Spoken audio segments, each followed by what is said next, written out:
My wife asked me to let her sleep with other men because she survived cancer, but when I told her no, she started having multiple affairs behind my back. A couple of weeks ago, my wife came to me saying she needed to get something off her chest. I asked her what was wrong, and she said that going through cancer a year ago taught her that life is too short, and that she wants to experience things. I knew what she meant. She always wanted to travel, but we never had the money. I took her hand and told her we can do it. We can travel the world. I'll find a second job and save every dime I make off it. That will be our travel money. That's really sweet, honey, but that's not what I meant, she replied. It hurts to even ask this, but I want to sleep with other men while still being with you. I stood still. My world felt like it had just collapsed. It took me a minute, but I told her that I couldn't let her sleep with someone else and stay with her. The betrayal just felt too much to bear. She seemed upset at first, telling me that I was holding her back from experiencing life after what she'd been through. I suggested she take up other hobbies that made her life more fulfilling, and she reluctantly agreed. The next few weeks after she popped the question, her behavior changed. She would come home from the office late a few nights out of the week. When she would come home, she would tell me that she was just hanging out with her coworkers or had to stay later to help work on a project, and I didn't pay much attention to it at first. One time I saw her come home particularly late in clothes that she hadn't left the house in. Her makeup was done beautifully, and she wore a red dress, much like Jessica Rabbit's. She looked really happy as she walked into the house. I asked her why she had changed her outfit from her usual work attire to this elegant dress, and she said they had an after-hours work event to boost the morale of the team. I asked her where it was and why she hadn't brought it to me. She only answered one of my questions. She said they didn't allow them to bring spouses because the food bought was on the company's dollar. I let it go, and she went upstairs to prepare for bed. In the following days, she wore her makeup the same way from that night and started wearing more vibrant fitted work clothes. It was a subtle change, but I knew Mia, and Mia despised wearing makeup unless it was a special occasion. On the weekends, I noticed while she was running errands, she would now start putting on makeup and the expensive perfume I bought her for one of our anniversaries. She didn't wear it when we went out, though. The dates between us started to become few and far between, and it wasn't because I wasn't planning them. Every time I would try to propose a candlelight dinner or reading in a park, Mia said she would be busy that day, or that she was tired and wanted to rest.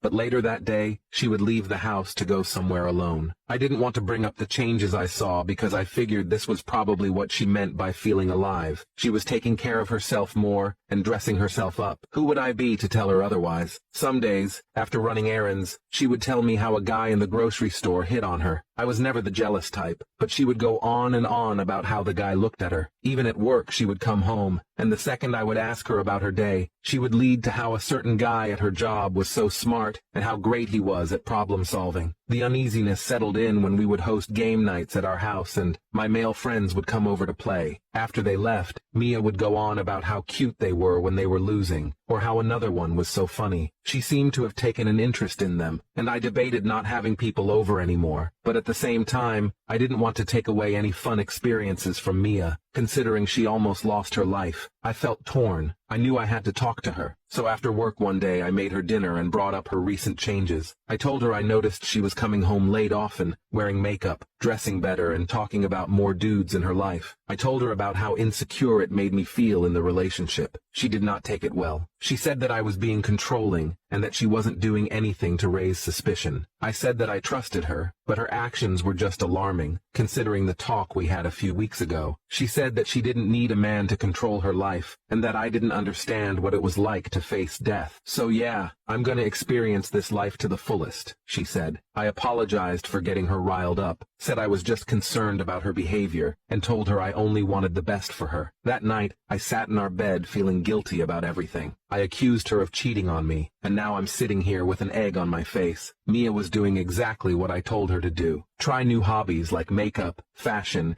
and being more sociable. And here I was telling her to stop because it made me feel uncomfortable. I felt terrible. I was too strict on her. Then I began to think, why was she only more sociable to men? The feeling of potentially being toyed with ate at me. One moment, I felt that she was playing me and using cancer as a cover-up for her true intentions, and the next moment, I felt guilty for convincing myself of this. It had been weeks since our last date. Every night that Mia would come home, it would be almost my bedtime. We didn't talk much other than an occasional, "How was your day?" or "Could you pick up milk on your way home?" Mia started going on weekend trips, and whenever I asked her where she was going, sometimes she would say she was just out with her girlfriends. Other times, she claimed it was for her job. I told her it was weird that they had her working late and asking for time on the weekends, and she said that it was because of some big project they were preparing for. I asked her if I could tag along, and she accused me of not trusting her. She seemed really upset every time I asked her, so after a while, I would stop asking and tell her goodbye, and to be safe. One day, she came home from work, late again as usual, and spoke to me first. I hadn't experienced this for a long time, and I was excited to talk to her. She asked me if I had time to talk, and I said of course. She then dropped another bomb on me. She asked if we could open our marriage, and went on to talk about all the benefits we would have. She said we would both be happier, and that we would no longer have to worry about being jealous of each other, because we both would establish ground rules in the beginning. I couldn't believe what I was hearing. My heart felt just as broken as when she asked for my permission to cheat on me the first time. I felt a lump in my throat and looked at her. I knew that I didn't want anybody else. She was waiting for my answer, and I saw the look on her face was of desperation. I told her that I still didn't feel comfortable opening our marriage, and she began to cry. She cried and pleaded. Mia told me that surviving cancer was the biggest eye-opener for her, and changed her life. She said she craved more excitement out of life now, to make up for the years that were robbed of her from the constant suffering.